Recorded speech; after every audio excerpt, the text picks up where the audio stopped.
With Total War Warhammer 2 coming to a very evident future release here in about 2 months, I wanted to talk a little bit about Ulthuan. We've already kind of gone over Nagarythe. We've gone through the different quote-unquote factions of Nagarythe and the different provinces and what they're all like, but I wanted to give that same treatment to Ulthuan since we've actually already seen it from the flyover, from that campaign flyover that was released, I believe it was earlier this month. We'll go through, just like we did for Nagarythe, we'll go through the entire map of Ulthuan. We'll touch on each and every one of these kingdoms. I'm going to go through as much content as I can from the campaign flyover. It is kind of a little, it's not necessarily very full like I'd want it to be. Like the part that shows Avelorn is just a small little blanket on the map, so it's not really not very appealing, but I'll get as much from that video as I can and put it into this so you guys can see exactly from that video where we are on the map, and we'll follow along the map just like we did for Nagarythe. But we'll go over Ulthuan as a whole here first, and Ulthuan is really a nation of 10 kingdoms. It's the home of all of elfdom, and when I say all of elfdom, I'm talking about no wood elves, no high elves, no dark elves. It's all of the elves came from Ulthuan. Wood elves left Ulthuan as part of, they were the high elves at the time. They had left as a, not an expeditionary force, but they kind of colonized Bretonnia. All of Bretonnia was colonized by the elves. And during the War of the Beard and the Sundering as a whole, the Avelorn was eventually what became of the Wood Elves and what was left of the elves in the old world. They all kind of came back over to these shores during the Sundering and during the War of the Beard. And the Dark Elves, of course, you have them leaving Nagarythe and moving north into what is considered, quote-unquote, the New World, into Nagarythe. So elfdom, though, the High Elves as a whole, all of elves come from Ulthuan. And each province, just like in Nagarythe and the Dark Elves, has its own culture, its units, its way of waging war, etc., etc. And it's really kind of every province has got its own character to it, right? So as you can see here, it's a circular island, and the access to the center of the island is actually only through the Straits of Ellyrion, and that's the very first thing that we see in that flyover campaign, the video of the flyover campaign. It starts going from the Val's Anvil. It goes up Dragonet Cove, Caledor's Repose, up to the Shimmer Sword, over to the Straits of Ellyrion. And that's when we see Ellyrion itself positioned in between the two gates there. And we'll get into that as we jump into Eataine here next. But to the east of Ulthuan, you've got the Shifting Isles, and really you can just think of them as the Bermuda Triangle, to be totally honest. It's basically this shrouded, misty area with ever-shifting levels of occurrence and ever-shifting height and altitude of actual water. So when people go into them, they're more than likely are going to run up on some shoals, or there will be a tempest that'll just rip the boat asunder, just like the Bermuda Triangle. Just kind of that same old lore and myth behind it is filled within the Shifting Isles. The northwest, though, of the nation itself is primarily underwater from the Sundering, and we'll get into that with Nagarythe. But during the Sundering, there was large cataclysm of magics and spells and wrongdoings and right doings by the Elves and Dark Elves in conjunction that really submerged a good portion of Ulthuan itself too. In fact, we'll hear about it too at Tiranoc and Ellyrion. A lot of them were submerged during the Sundering, but we'll talk about that again in a little bit in the future here. And Ulthuan really is the home of the dragons. The majority of the dragons now in the world are within the Dragonspine Mountains in Caledor, and they are kind of at rest. They do their long hibernation, and it really talks about how the High Elves had to do this kind of song and dance to wake them up. It's very interesting. They really don't go into what exactly goes on, but they talk about how, okay, this is a multi-year process, and to raise the dragons takes a long time, and very few dragons actually wake. Sometimes they just go and go meh and keep sleeping. So you've got the home of dragons in Caledor, and that's why High Elves have the best dragons at their disposal in the Star Dragon. That's the strongest dragon in the entire game. And Ulthuan itself is kind of ruled by a dual monarchy. The king being the Phoenix King. In the current era, it's going to be Finubar. I don't want to talk about the end times, but you got the very first Phoenix King in Anarion, which we've talked quite a bit about. And then the queen, or the Everqueen as it is the Everqueen of Avelorn. And the Everqueen can really be seen as the first monarch of Ulthuan and of the High Elves. The Phoenix King only came about with Anarion. He's the very first one to come about, and the Elves have been around for centuries at that point.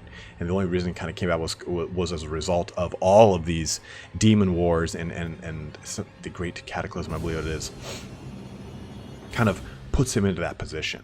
But the Everqueen heir, like the Everqueen's kind of appointed by the oldest daughter of the existing Everqueen. And the king, the Phoenix King, is appointed by noble families. So it's a lot of intrigue and you know, them being elves, you know. And we're going to see that intrigue in Total War Warhammer 2. They've already said that the High Elves are going to have this sort of intrigue where they can get other factions to attack other factions in a really cool kind of dynamic change and shift that we haven't seen in Total War Warhammer 1. So I'm really excited to see how that plays out. But again, you've already got that level of intrigue. The Phoenix King is appointed by the noble families, so it's an election process. And so even before the current Phoenix King is dead, the family is already kind of plotting and trying to see how they can get the next king into that role. We've talked about the Dark Elves being a lot of murder and a lot of nefarious actions to kind of action that intrigue. With the High Elves, it's less that. It's not necessarily murder. It's more about, hey, let's do these favors. Let's buy these people off. Let's do that and this. It's more of like a political intrigue and less of like an outright, hey, I'm going to go slaughter and murder all these people to get my rule through fear. But the Phoenix King is then anointed in the Shrine of Ellyrion. And the Shrine of Ellyrion is what burned Malekith from head to toe. It's what turned him into Darth Malekith, if you want to think of it that way. The flames of Ellyrion, the Phoenix King is basically imbued with all these enchantments from the mages, from the White Tower of Hoeth, and then walks through the Shrine of Ellyrion. And if he's deemed worthy, he'll pass through without being burned at all. And he'll actually be imbued with almost like an incarnation of Ellyrion. There is a piece of Ellyrion within the Phoenix King. And in a lot of the High Elf lore books, and like especially the trilogy by William King, the Tyrion Teclis trilogy, talks about how after passing through the flames, you can almost just kind of feel an otherworldly presence when you're around the Phoenix King, this kind of very benevolent but very, very furious force behind him. So it's a very kind of cool dynamic. And the Phoenix King has sort of gradually turned from a warrior in Anarion to an extreme diplomat in Finubar. Finubar was the seafarer. He has all this great acclaim when it comes to spreading out across the globe. He's one of the very first Phoenix Kings to have left Ulthuan and gone to every single island, or I'm sorry, every single continent in the Warhammer world. And he has, that's kind of his claim to fame, in that he wants to bring a lot of the former alliances of the High Elves back into the fold. You know, he wants to kind of create this world where the Elves are exchanging their knowledge, because he knows the Elves can't last the storm alone. They need the help of the men in all their various shapes and forms, Bretonnians, Empire, Kislev, so on and so forth. Need the aid of the dwarves, begrudgingly so. But Finubar is that kind of current king now, where he is that more of a diplomat role. But the 10 kingdoms, again, we're just, like I said, we're going to follow the map and in a circle.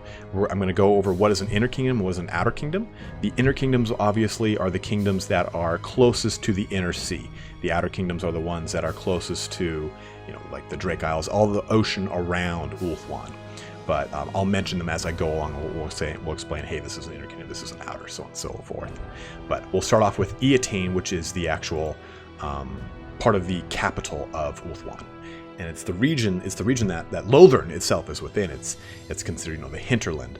And it being, of course, the very first stop on our grand tour of Ulthuan. Please keep your hands inside the boat and don't drink the pond water. It's every single one of these you're going to see. As we go through this map, you're going to see shrines. Shrine of Lilith, Shrine of Adora, Val's Anvil, Shrine of Ellyrion. There are dotted across the entirety of Ulthuan the shrines to the various gods of the elf pantheon. And we will go into those elf gods because they're very confusing. If I had to tell you about Cain, who is the god of murder, blood, war, and all this action, it would sound exactly like Khorne. So there's a lot of things that people kind of think that that one god is another god. It's even that I think it's Lilith is expected to be like the curer, the healer, and I'm sorry, it's Aisha, it's Isa. Isha, I-S-H-A, and how if you heard the Nurgle video, and a lot of you guys pointed it out already, actually, is that little Pox Fulcrum, that the little demon that kind of cures Nurgle's rots, is actually Isha. So you have a lot of carryover from all the other races in all of the current elf pantheon, but getting ahead of myself there. So Lothern is the capital of the nation and of Eataine itself, and it's ruled over by the Phoenix King, Finnubard. This is where the Phoenix Court is set up, and it's guarded by the Lothern Sea Guard. So this is where we see the Lothern Sea Guard. The Eataine this is their I don't want to say birth, but I guess this is where they're all from. They're their land, sea, and coast guard, really, of this land. And it's, like I said, it's the home of the Phoenix Court, and this was set up by Caledor the Conqueror, which is, I believe, the second Phoenix King.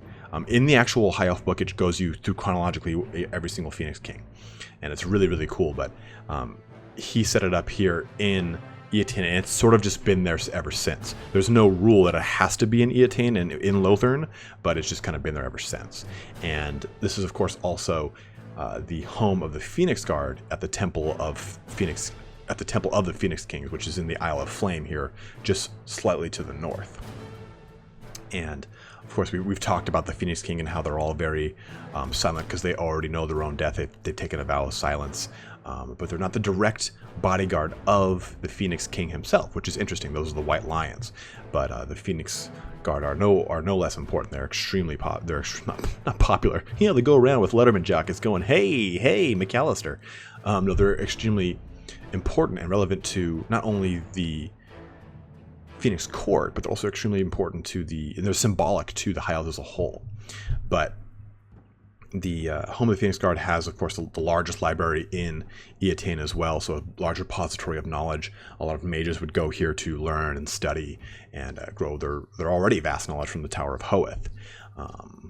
And we've talked about this before, but Lothern and Eataine itself, and this is a very repeating motif we're going to see, is a very empty city.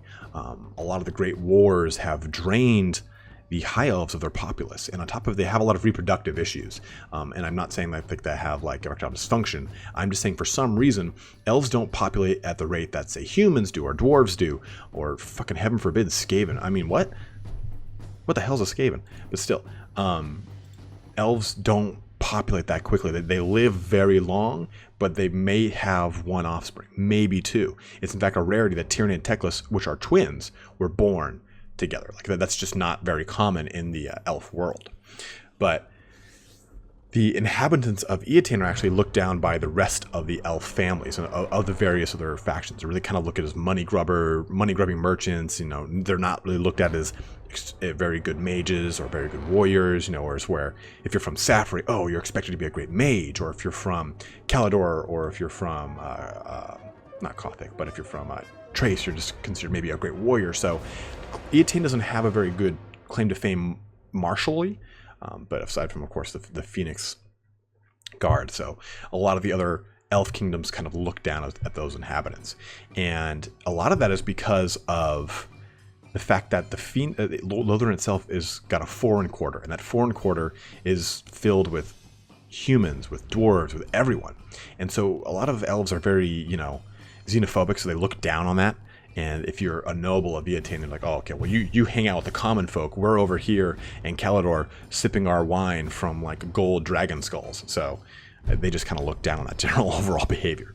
But Lothern itself, since it is direct access into the inner sea, which is thus the entirety of the High Elf Kingdom, it has a very elaborate defense. And you can kind of see in the flyover here, you've got the Glittering Tower, which is at the very tip, the southernmost tip of the Straits of Lothern. That's the very first thing you're going to see when entering Lothern, or entering the inner sea. And it's funny, the High Elves have like an obsession with towers. Like everything is a tower in the High Elf world. Even outside of this, there's like the Tower of Dawn, the Tower of Dusk, and the two southern portions, like the southern tip of Lustria and the southern tip of the Southlands. So they just love their fucking towers.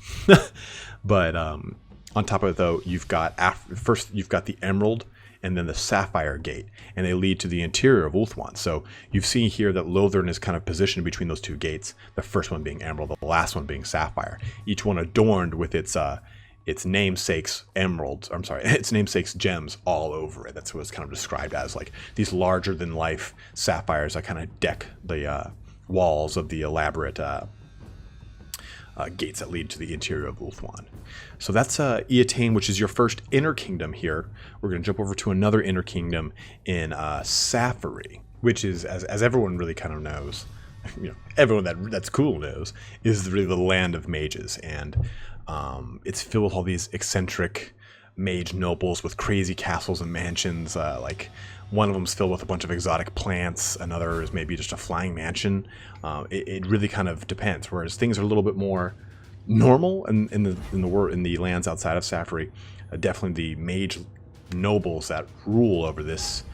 I keep wanting to say faction, but this province are a little more eccentric. They have a little bit more going on with them. And you can see here from this quick little, the quick actual pet map of Ulthuan, we've seen the White Tower of Hoeth there. We've seen a Circle of Night, and again, more Towers of the Winds, Port Elistor, all these things.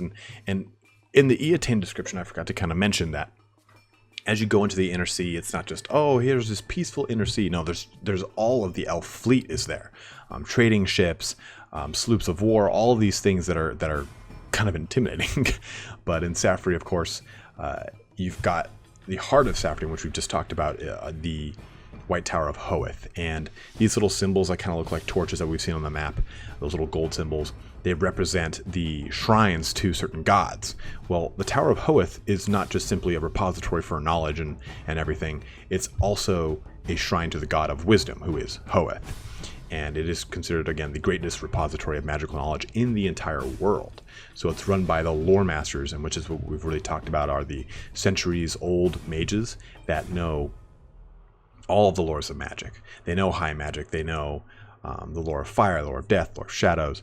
They know all this. And in the tabletop, actually, if you bring a lore master, they know the signature spell of every single lore. So they can be a really, really strong asset because they're a little bit more melee centric. They're just like the greatswords of Hoeth, basically as a lore choice with magic. So they're really strong. I've always enjoyed taking them with my greatswords and getting a lot of damage put out by the lore masters. But the Tower of Hoeth was constructed by Bel Corhadris, the Scholar King. He was one of the Phoenix Kings that was very heavily interested in, you guessed it, magecraft and in that knowledge and in all those books and whatnot. And it has a very magical significance to the Great Vortex as well. The White Tower of Hoeth adds strength to the vortex that comes out of that Isle of the Dead in the very center of the inner sea, in the center of Ulthuan. Kind of helps empower it a little bit more. And the actual tower itself is surrounded by these glyphs, spells, enchantments that they hide and protect the White Tower. In fact, like in the Tyrion Teclis book, and I talk about that a lot because those books really, really go through what each city or each province is really like, because they cover it in so many different ways. But the library itself is, of course, like I was saying, it is hidden, and they talk about how intricate all those are. So you could be completely walking by the Tower of Hoeth and not even know it because of the enchantments that are put onto it to protect it.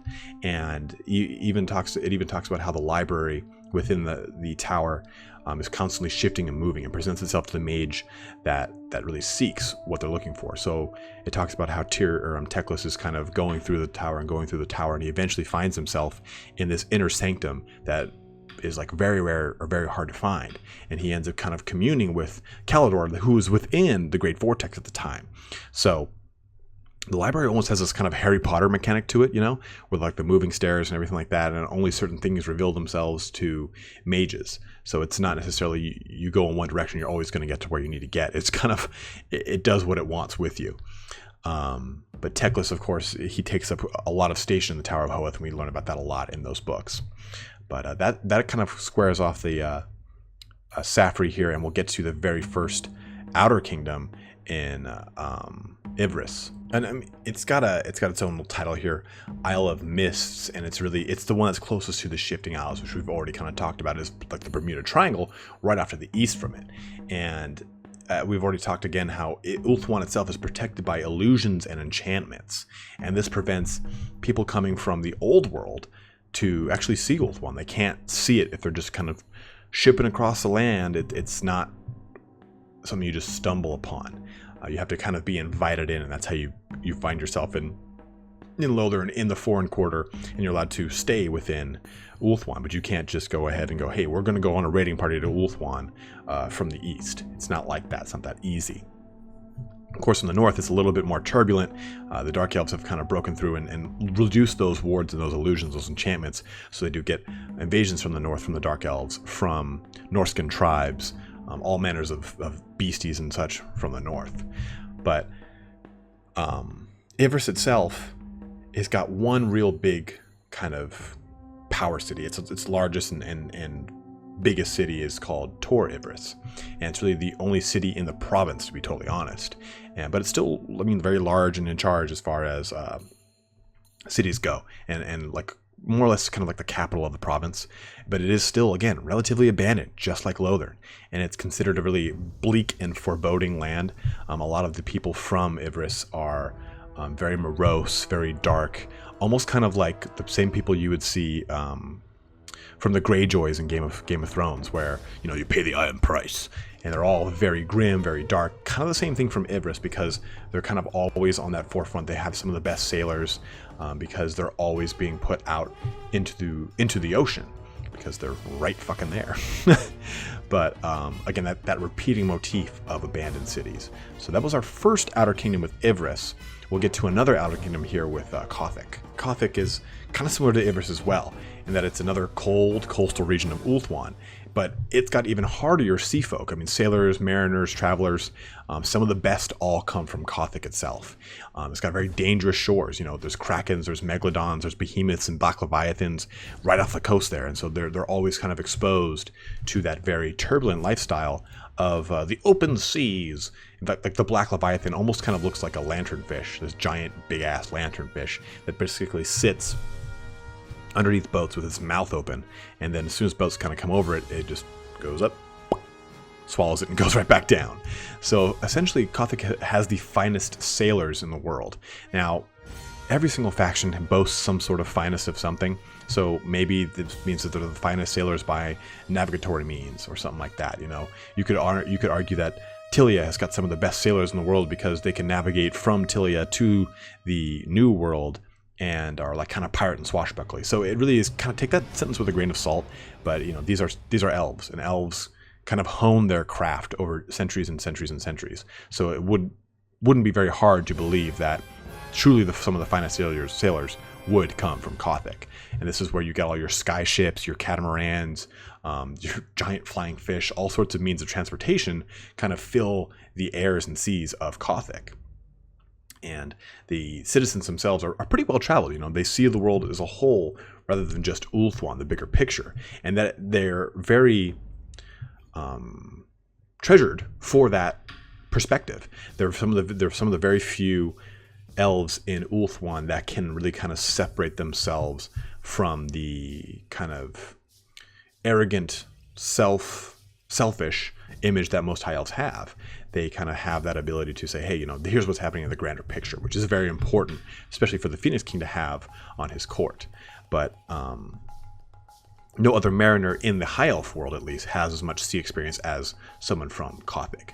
And as a result, though, of the way Cothique is, you know, a very cold coastal region, a lot of the sundering resulted in a lot of flooding for Cothique. So a lot of it is kind of a subterranean culture. They have these elaborate and beautiful mansions and castles that are lit by elf magics and the such. When you talk about dwarf holds and carracks, you hear about, like, if they're kind of dingy, they're dark, lit by candlelight and stuff like that. Not like that with the mansions of Cothique. They're all extremely lit as if they were on the outside. So you get this very interesting dynamic here, in which you would expect from a subterranean culture to be dark and grim, instead is very lit and beautiful and elaborate and very artistic in the same way that most high elves are. An interesting thing with this is when you have a subterranean culture, especially like the dwarves, they have a lot of run-ins with skavens and goblins, especially the latter. With high elves, there's no skaven or goblins. They don't invade because Ulthuan is suspended by waves of magic. There's not actually like roots into the mountains that things could kind of scurry and burrow up with. We will never see skaven on Ulthuan from a starting point of Total War Warhammer 2, period. They can get there, probably. There's probably ways to do it, but you're not going to like start up a game and randomly have like an invasion of rats burst through the Anuli Mountains. Just doesn't work like that. If they did, that'd break some lore, but I'd still be okay with it, because who the fuck likes Skaven? I'll kill him anyway. But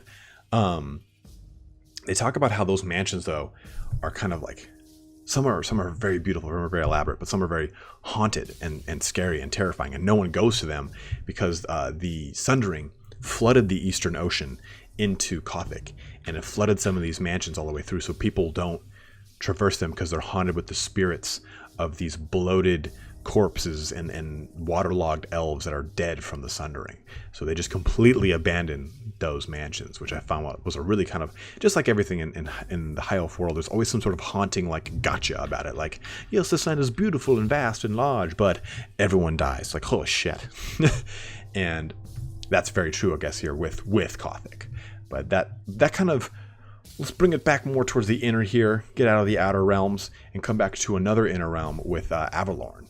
And this is really the oldest of all of the elf realms. You know, I talked about how the Everqueen was the very first real monarch of the elves. Well, this would kind of lend to believe why Avelorn is the oldest of all of them. And it's the seat of the Everqueen, as we've described. The Phoenix King is in Lothern. The Everqueen is in Avelorn. And it's got these large, sprawling forests, and it's seated at the base of the Anuli Mountains. And because of kind of magic and everything that fills Avelorn, you've got all of these ancient beings, and so it's one of the oldest locations in Warhammer as a whole. One of the oldest locations still intact in Warhammer as a whole, because you can say stuff like Neferata, the place where all the vampires are, is pretty fucking old too, but it's destroyed. Avelorn is pretty much untouched from birth to now.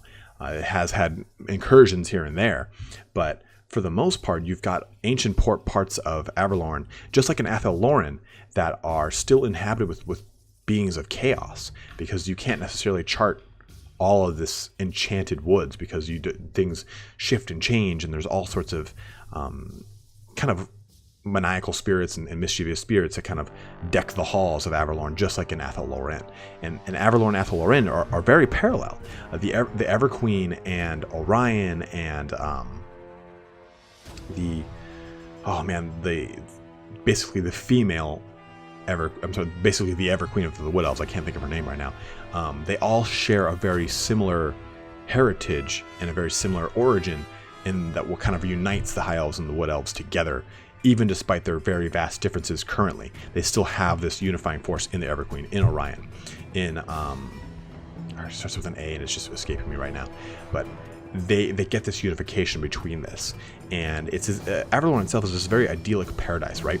It's this beautiful, beautiful forest land with right on these lovely shores, filled with chaos spawn somewhere deep in the forest. So don't go crazy going all over the place. But the Everqueen here is, of course, part of the twin thrones of Ulthuan, as it's called, and really, like I've said, the original monarch, and the chosen of the Earth Mother, as it's called.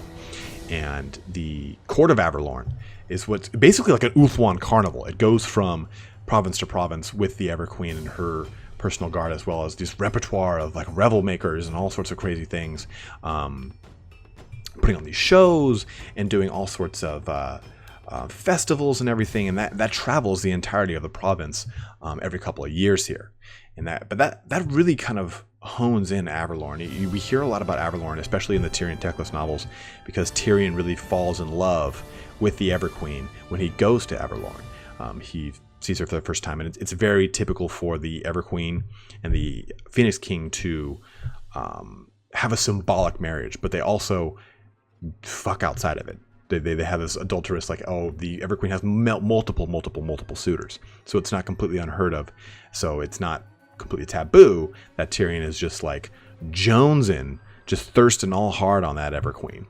But that wraps up Avelorn here. We'll take another jump over to the Outer Kingdom, and one of my favorite ones outside of Caledor in Chrace. That might in part be because I love the White Lions of Chrace so much, but it's the northernmost region next to Nagarythe itself, and it was formerly a very peaceful, not embroiled in constant conflict area. I mean, it has these great, again, sprawling trees, these lovely meadows, all this great stuff pre-Sundering that talks about Chrace being relatively idyllic, and that is a very common symptom of a lot of the High Elf realms, so I apologize if I say that about almost all of them, because the Sundering really did a number to Ulthuan in a lot of different ways. It maybe didn't like turn into this destroyed, blasted wasteland, but it definitely submerged some portions of it, completely washed away others, split apart and asunder other portions of it. So the Sundering definitely had a very strong effect on the geography of Ulthuan as a whole. But Chrace is just corrupted by a lot of dark magic because of its proximity to the Blighted Isle, to the Shrine of Cain, and also to the Dark Elves. They raid a lot through Chrace. As a result, though, because again, Chrace guards the primary land pathway into Ulthuan for the Dark Elves. So you've got these kind of like hit and run specialists laying ambushes for Dark Elves. Like basically the book talks about how some Dark Elves go to Chrace to do raids and don't ever make it back, and no one ever knows what happens to them. But of course the Thracians do. They slayed them in the night. There's forests in this mountainous region, and it acts kind of as a natural cover for these high elves.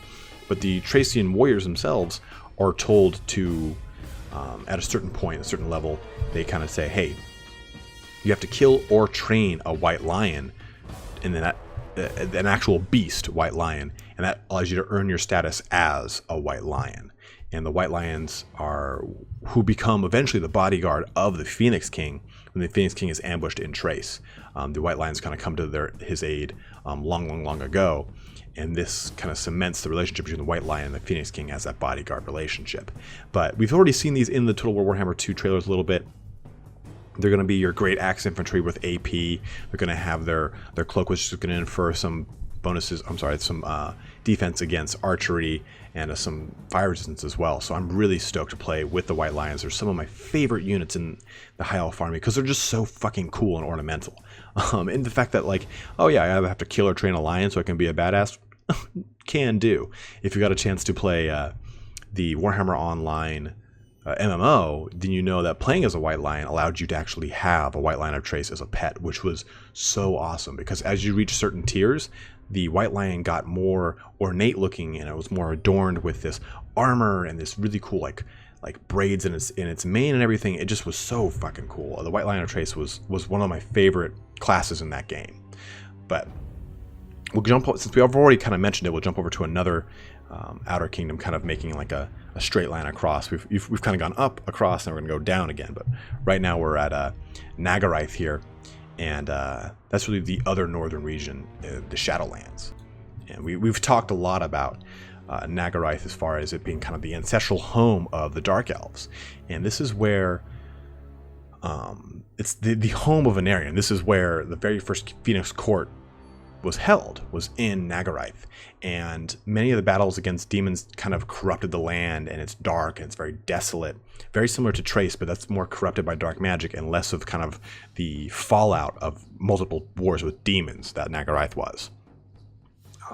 Because this is where Anarion's elves became rather bloodthirsty and ruthless. We hear about in the lore how Anarion used to be this very benevolent, very kind of kind and great ruler up until his wife was killed in Avelorn, or so he suspected, by a demon invasion. And this kind of turned his heart pretty black. He pulled the Sword of Cain from the Shrine of Cain in the Blighted Isle, and that started to take parts of him. Like all the good things were kind of rotted away, and all that left was this kind of bitterness and this darkness and this bloodthirstiness as a result of being imbued with the fury of the elf god Cain, Kayla Mensha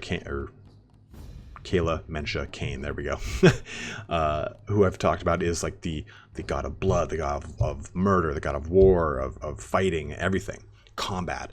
And so it kind of fits that he would take on that persona, and that's how he ended up marrying Nagarythe, and that's what begat Malekith, this just corrupted little shit, who eventually just becomes, the Eternity King in the Age of Sigmar. But what's left of the land is really treated with mistrust and fear. It's really uninhabited for the most part, almost entirely actually, except for, Anlek is in ruins, which is pretty much which was this ancient fortress that was really the seat of power of Nagarythe. And that's kind of the Shadow Warriors of Nagarythe, where we get these hit and run specialists, there's a similar, the high elf equivalent of Shades, Lithanar leads them, and it kind of has these hit and run tactics all throughout Nagarythe, attacking anyone that would go to raid. And it's a target of many Dark Elf invasions and attacks looking to recapture, of course, their ancestral home. So many times do the High Elves find themselves in prolonged battles at Nagarythe, just because they're thinking, oh, okay, we'll get to Nagarythe first, and then we'll invade through the Phoenix Gate, the Dragon Gate, the Unicorn Gate, all these gates that kind of dot the northwestern portion of Ulthuan. And those gates are used predominantly, and we see them during the fly-through, predominantly used to keep the Dark Elves at bay. So that kind of rounds out almost all of the Outer Kingdoms. We've got one more here, but we're going to jump back into the inner portion of Ulthuan and Ellyrion. Ellyrion itself, though, is kind of like the Rohan of Ulthuan. It's rolling hills, beautiful meadows, clear skies, all these great things. Again, you could say it's very idyllic. And it's the home of the Ellyrion Reavers and their fast, swift horses, the Ellyrion horses themselves. And it's an enchanted land with kind of ever-spanning steppes. It's almost kind of like a cross between Rohan and ancient Mongolian. So the horse masters of Ellyrion do everything with their mounts, really. They're kind of at constant unity with them, and that's where we get all of these amazing horsemen that are able to shoot from horseback to kind of these amazing fast hit and run tactics, all because of their command of their horses and their trust with their horses. Horses are highly regarded and protected in the Ellyrian society. In fact, like infractions against horses suffer fates worse than death, like to be dragged by a horse all throughout Ellyrion. So it's kind of crazy because they're very wild and proud people, and they're quick-tempered, and they have huge egos. They're very honor-bound too. Again, kind of playing into a lot of those ancient tropes. But they're again skilled riders with a lot of flourishes, like stampeding at full pace, jumping on the ground, then jumping over the saddle and back onto their saddle and shooting, like stuff like that. But it's one of the few inner kingdoms that is constantly harassed by Dark Elves. In fact, when they cross the Anuli Mountains, and that's where you've got the Dragon Gate, the Unicorn Gate, the Griffin Gate, the Eagle Gate, the Phoenix Gate, all these gates pretty much lead almost directly into Ellyrion. And if they get through Nagarythe or Chrace, they're going to hit through Ellyrion first. So the Ellyrion Reavers kind of patrol the lands. They look for Dark Elves looking to steal black horses of wild herds for their black riders, which are essentially the Dark Elf equivalent of the Ellyrion Reavers. If you haven't really kind of noticed, in Nagarythe we've got less kingdoms, right? I think we got like 6 or 7. I can't remember the total amount. And we have most of their special units have origins there, but we don't hear about where the Dark Riders are from. The Shades don't really have a very specific place. The Assassins kind of have 1 or 2 areas that kind of calls to them. Same thing with the Beastmasters. But with the High Elf lands, you know exactly where everything's from. The Sisters of Avelorn are from Avelorn. The White Lions of Chrace, well, you guessed it, from Chrace. Shadow Warriors, Nagarythe. The Ellyrion Reavers, fuck man, they're from Ellyrion. And even when you have Cothique, where you would see a lot of your I can't remember, the Sea Cutters, or where you'd see the captains that come from that as well. And even with the Phoenix Guard and the Lothern Sea Guard all coming from Lothern. So you've got a very special home for every single unit in the High Elf army in Ulthuan itself. And we've talked about that. We've explained why those units come from there and why that land kind of specializes in that. But getting ahead of myself, as always, we'll jump on over to the last Outer Kingdom in Tiranoc. This is really the westernmost Outer Kingdom. So the land that's really closest to the New World. And when I say New World, I'm talking about Lustria in this case, because, well, I guess you could really argue that Caledor and Eataine are all kind of close to it, but it's the westernmost portion of Ulthuan. We'll just go with that rather than me trying to make an ass of myself talking about geography. But it's really the fairest of all the lands before the Sundering. Snow, plains, gold-top towers, chariots running wild. The Tiranoc chariots come from Tiranoc. And during the Sundering, though, magic really on, again, both sides, which we've talked about, just devastated the continent. It submerged most of Tiranoc and flooded the cities. And so Tiranoc kind of became Ulthuan's Atlantis, more or less. The former glory really kind of subsiding beneath the waves and in the bleak coast. in the Fallow Marsh, in the Weald March. All of these portions around Tiranoc just kind of consume its beautiful cities beforehand. But as a result, though, they're kind of slowly restoring themselves, but they're really super bitter about it at the same time. And that's why Tiranoc chariots themselves always kind of sally out to attack Dark Elf raiding parties as they kind of harass the coastline. They're always kind of right on top of them, putting that pressure immediately so they can't get a foothold or a beachhead into Tiranoc. And with Tiranoc, you have another land of amazing riders. Not quite like Ellyrion, of course, but you do again have riders that are experienced with a lot of different forms of combat. So you've got there's usually a spearman on top of a Tiranoc chariot as well as a archer. So they are that kind of diverse unit. And with the Tiranoc chariot, we will see in Total War Warhammer, they're going to be more of a ranged type approach, less heavy chariot. I hope they do eventually add the White Lion chariot, because that would be kind of, I don't want to say equivalent to a Gore Beast chariot, but something that would be more of an AP kind of up in the face anti-infantry chariot. So I would love to see that, because the thought of 2 White Lions dragging a chariot to the battlefield is also just quite fucking cool. Because we haven't had a chariot that's quite like that, because the Gore Beast just kind of looks like this slothing big toe that's just kind of just pulling this giant ass steel cabinet across the battlefield. The White Lion's a little bit more regal looking, a little more terrifying in my mind. But that is the last Outer Kingdom with Tiranoc, and we're going to get into the actual very last kingdom and conclude our little journey around Ulthuan with Caledor, which is, of course, my favorite region of Ulthuan. It's one of the most thinly populated of the elf nations, because the majority of Caledor is a mountain range. In fact, if you see the map on here, you can see Avathar, you can see Torthai, you can see Stilntuk Plateau, the Summer Song, the Shrine of Ordoroth, which we've talked about. But because of that, it's also one of the mightiest of the nations, and again, my personal favorite. And since it's located in and around the Dragonspine Mountains, you've got a lot of not subterranean per se, but this is where the dragons are. They're all within these caves and lofty mountain getaways all throughout Caledor, all throughout the Dragonspine Mountains. And it's named after Caledor Dragon Tamer, and he's the gentleman, of course, who, I always say gentleman, he's the mage who concocted the spell for the Great Vortex. Him and the strongest mages of the time created the Great Vortex from the Isle of the Dead. Him being basically the techless, I guess a good way of putting it is Caledor Dragon Tamer is to techless as Anarion is to Tyrion. So Caledor was the magical kind of aid, assistant, and other side of Anarion. And even though they didn't agree with a lot of things, they did not agree with creating the Great Vortex. Caledor said, here's what we got to do. And Anarion said, nay, I shall sally forth and kill as many as we can. Well, we have to use our armies. We can't throw this into a giant gambit. Gambit at the center of the gamble at the center of the Ulthuan in the Isle of the Dead. And Caledor Dragon Tamer said, Nadog, and went and just did it on his own.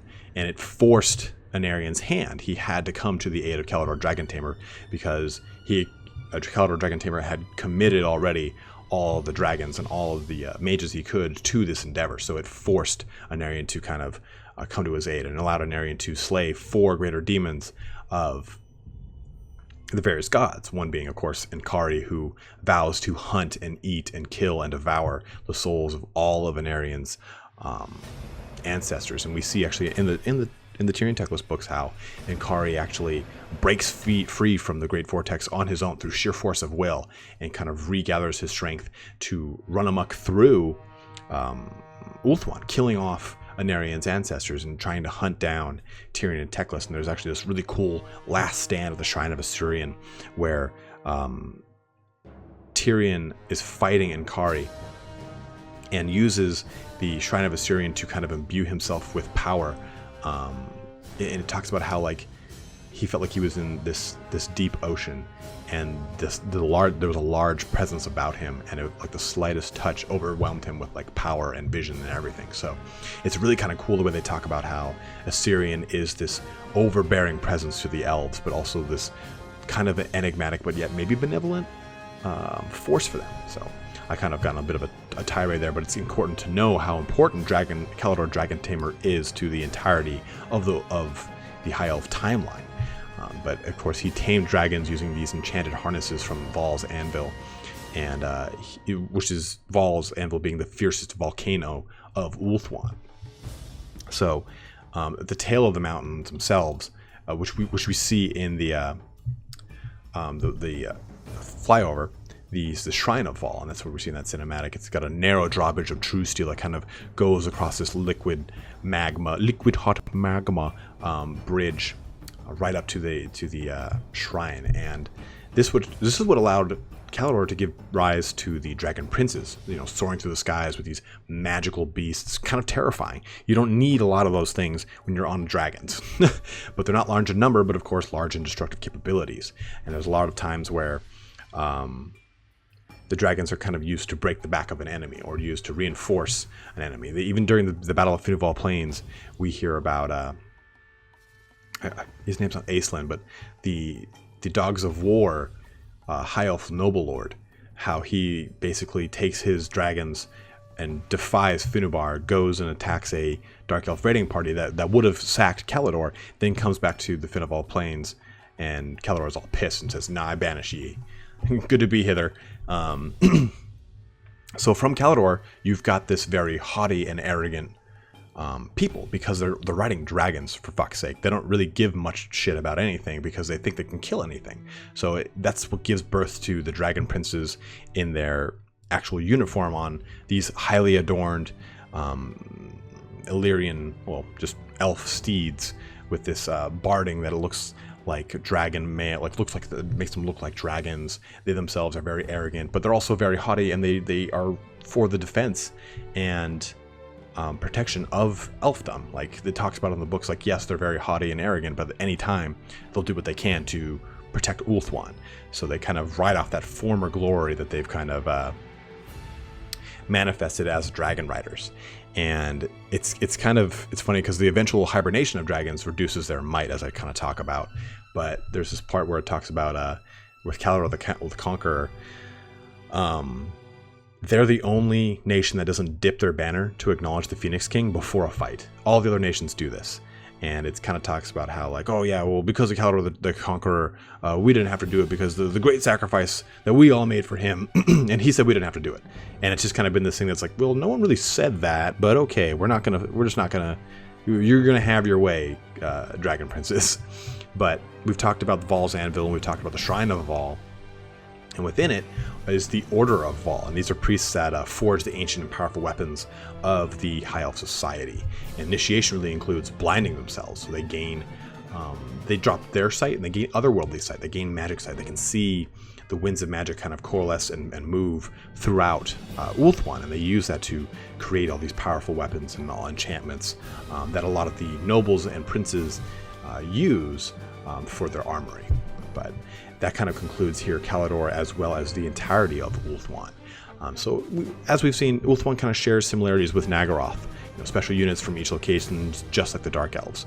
But maybe this is going to be, because we've already seen from the flyover that these all have different factions. So maybe we're going to see kind of a Bretonnia Confederate mechanic, where it's important to try and gobble up all of the other High Elf factions into one super faction, just like we see with Wood Elves too. We got to try and gobble them up so we get their amber. I hope there's not an amber mechanic, for the love of fuck. But with the Phoenix King, I hope we kind of get something where we get a mission throwback, like we used to get in previous Total Wars, right? So with the Pope in medieval Total War, or the Senate in Rome, Total War 1 and 2, missions that kind of guide the overall objectives of Ulthuan. Maybe a mission says, hey, ally with Caledor, or aid Caledor, or maybe cause intrigue to trigger a fight between the Norskins and the Dark Elves. I would love to see a driving mechanic from the Phoenix King to kind of reinforce how High Elves are all separate in the same way that Dark Elves are, but they all hail to the Phoenix King, but not in the same way that Dark Elves are, because the Phoenix King is more of a direct ruler, whereas in Dark Elf society, Malekith is not the direct ruler by grace, it's more by fear. So I'm very interested to see if they add that in. But with Teclis to the far south, maybe it makes for a possible easy alliance with Lizardmen. maybe High Elves and Lizardmen are natural allies when Dark Elves and Skaven might be more natural allies. I'm not sure. Maybe Dark Elves can ally easier with Norskins to the north or Beastmen to the west of them. I'm not sure how that will really pan out, because in a lot of the books, the Dark Elves use Norskins. Like Morathi goes and like essentially just goes and has sex with tons of chieftains, and they all kind of flock to her banner and stuff like that. So it wouldn't be totally unheard of for that to be kind of an easy pull-off. But with a lot of Norskin raids we're going to be seeing from the south, because there's a lot of Norskin tribes up there as well. So it may be hard for Old World to reach Ulthuan as well. You know, we've talked about the Shifting Isles and how it kind of puts up a kind of a shield. So maybe it is going to be something that's not as easily approachable as we've seen in other games, where, and you know, like in Total War, any game other with an actual navy, you can just kind of float up to the island. Maybe you can't do that here because of the Shifting Isles kind of lore mechanic. But I'm excited. I've got a hard boner on clearly on Ulthuan. It's a very passionate portion of the lore for me. The High Elf books I've read almost every year since I was like 10 or 11. I mean, the new ones come out, I read it. It's one of the biggest and best armies to me. I love their lore so much, and I'll be doing a video on the War of the Beard because it's one of my favorite points of Warhammer history as well. But hopefully you guys enjoyed this video here today, and it gave you a really good idea of what we will hopefully be seeing out of these individual worlds or lands. You know, it's always so easy to see them from a campaign map zoomed out, and to see a name like Caledor, to see a name like Yvresse, Yvresse, and not really understand what is the lore significance behind it. Like Stirland over in the Empire. I'm sure that a lot of you didn't know that Stirland's home of where the Halflings are. So it's, maybe it's Stirland. Is it Stirland? I think it's Stirland. The place really close to Temple Drakenhof, wherever the hell. That's where the Halflings are. So it's like, you don't get to know these things. And if you look at the achievements, it's actually an achievement to take the place where the Halflings are. And did I say half-elves? I meant halflings. Take what the halflings are, and you get an achievement for it. So it's important to kind of get an idea for what makes Ulthuan Ulthuan, what makes it enchanting, and what makes it so haunting at the same time. So hopefully you guys enjoyed this here today. We'll have some more lore goodies. We got maybe another podcast coming up with the Great Lore Master of Sotek planned here. Got some other goodies here for next week with the launch of the Norska campaign. As I've said before, I will be doing a stream that entire day. I'll be starting off with Wulfric and then eventually going to Throg, and I will be giving the DLC away to those of you that will be watching. I'll probably do a subscriber cockfight every so often, and whoever wins the cockfight will get the DLC, something like that. I haven't really fleshed out the details too much, but thanks for watching here today, guys. If you have any other questions or anything you'd like to talk about with the High Elves that you know from your past experience or anything like that, please just feel free to comment. I love to talk to people about High Elves all day, all long. Or if you have more questions, again, just comment away. If I don't answer you, I know a lot of you in the community will definitely rally to and help that individual out, because you guys have been pretty great so far in supplying a lot of answers to people, or even adding on to mine. So it's always really huge to get as much information out as possible. But thanks for watching here today, guys. Have a good one and take care.